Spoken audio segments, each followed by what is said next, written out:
心疼李明德，子瑜却痛骂赵露思，难怪银河酷鱼敢如此对待他。感情这个世界就是个巨大的爱男世界。而随着赵露思直播硬刚8连稳银河酷鱼后，才明白这个公司为何不放他走。我也不是说我不愿意付出什么代价，我是非常愿意的，只是我需要一个交流。你要不是赵露思，这公司都要倒闭哦。赵露思凭一己之力扛起公司80%的收入，将濒临倒闭的银河酷鱼成功救活。每次新剧进组都带着公司的新人，现在甚至还被忽悠着续签了6年合约。就这么好的一个打工牛马，想要银河酷鱼放过他，估计不死也得脱层皮。2025年8月2日，赵露思发长文怒怼经纪公司，当初承诺露思生命期间违约的代言由公司来赔偿，结果趁着露思不注意，就私自从人家工作室把钱给划走了，甚至骗财务签掉205万分账单，做到某种层面的证据确凿，还口口声声说自己是合法的。哼主包看到这真是气笑了。明明露思在24年时身体就不太好，想要请假休息几个月，公司不顾及身体状况将行程给排满，还承诺出什么事自己负责。结果呢，人家身体被累垮了住院了，就立马撤走他身边的所有工作人员，将恋人剧组解散的锅推到他身上。从生病到现在过去了8个月，银河酷鱼和露思之间的沟通也仅仅只有一句，你要是有任何动态我就封杀你，甚至就连之后发的声明全篇也是避重就轻。面对露思的质问，一堆废话就算了，甚至还隐藏着变相的威胁，你的经纪合约还在我的手上，想在圈内安稳过日子就乖乖听我的话。不是啊，我就想问啊，你们银河酷鱼是和斯巴有什么密切的关系吗？怎么在打压艺人方面一模一样的？长达8个月的冷暴力拖着他微信不回，电话不接，只想着在业内造谣人家装病卖惨，甚至就连露思现如今又重新续的6年经纪约，也是在对方的逼迫下签的。2023年续约前，银河酷鱼为了拿捏住凭借星汉灿烂再度爆火的赵露思，不仅各种人品不行的黑通告轮番出现在大众眼前，还让他经历了长达7个月无戏可拍的空窗期。要知道，对于明星来说，长时间没有进组没有曝光度，那他的职业生涯基本就完一半了。甚至就连23年被许多人夸赞的露思给粉丝们免费举办的生日会，嘟嘟是以露思和公司续约为前提才举办的。当打工的我代入一下赵露思的视角，真的是想嘎巴一下死在工位上了。汪苏泷刚收回年轮版权，结果就被曝抄袭蝶恋，这谁造的谣谁买的热搜，真的好难猜呀。厌倦够了，成就吻印在我的嘴唇，我为你幻化成蝶，照例飞，夜里美。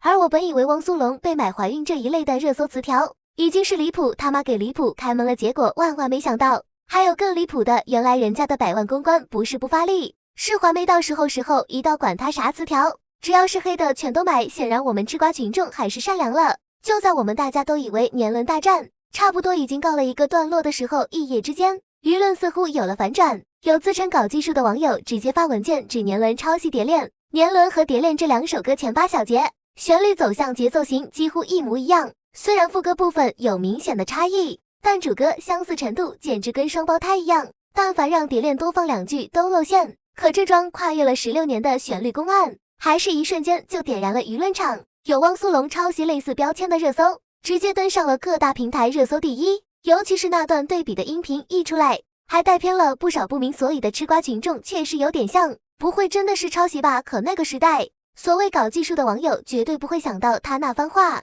骗骗外行的吃瓜群众就算了，人家业内专业人士可是一点都不会被带偏。很快，中央音乐学院乐评人邓科立马站出来为汪苏泷发声，不识谱的人为什么就能信誓旦旦地指责别人抄袭呢？就因为自己你听着像就敢张口闭口说人家抄袭，并且邓科还列出了2首歌的对比，蝶恋的主歌和声是这样的，而年轮的主歌和声则是这样的，用的是华语流行最常见的4536251和弦进程。换句话来说，这一段其实就是万能和弦，大家谁都能拿来用的。再回到那个巷弄，有树海郁郁葱葱，只是那花鸟依旧人已不穷。你停止天空之间，像泪在眼眶盘旋，这也许是最后一自己。比如林俊杰的《修炼爱情》，几年前的花香，几年后的月亮，一直没有耳朵，一直没有尾巴。周杰伦的好多首歌也都用过这一小段，那难不成林俊杰跟周杰伦也都是抄袭了？以及王菲的《匆匆那年》。如果再见不能红着眼，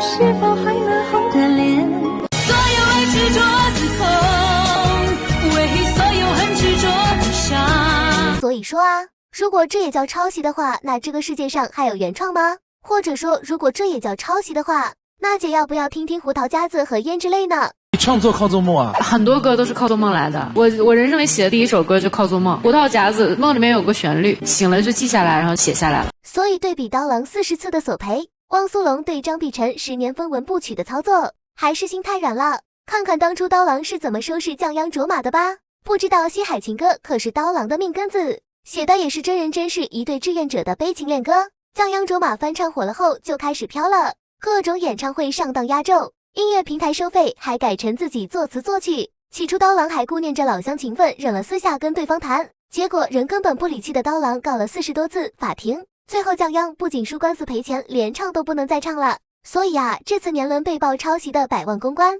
真的不是有人得不到就想要毁掉吗？看见实名制举报731上映的人出现，才明白央妈为何会率先出手定档。禁止不对的努力的反对之声下啊，电影731啊禁止播放。我最后再说一次，这种不健康的内容啊，孩子不能看，太血腥。古人都说过啊，多一事不如少一事，事情过去了就过去了，冤冤相报何时了？你们非要把那段黑历史扒出来啊，让咱们的孩子下一代去亲眼目睹那不堪入目悲伤的场景。有些人也别再用害怕血腥暴力会造成小孩心理阴影当借口啦。电影731可是明确标注了未满18周岁请谨慎观看。还有那些说电影篡改历史编造来变相抵制上映的人，是真的不懂央妈严选的含金量吗？而这次定档9月18日，除了增强爱国情怀外，更多的则是纪念那些死去的百姓们。采访石井四郎的墓的时候，他的亲人嘛就问我们，你们为什么总找我们的阁下问这样的事情？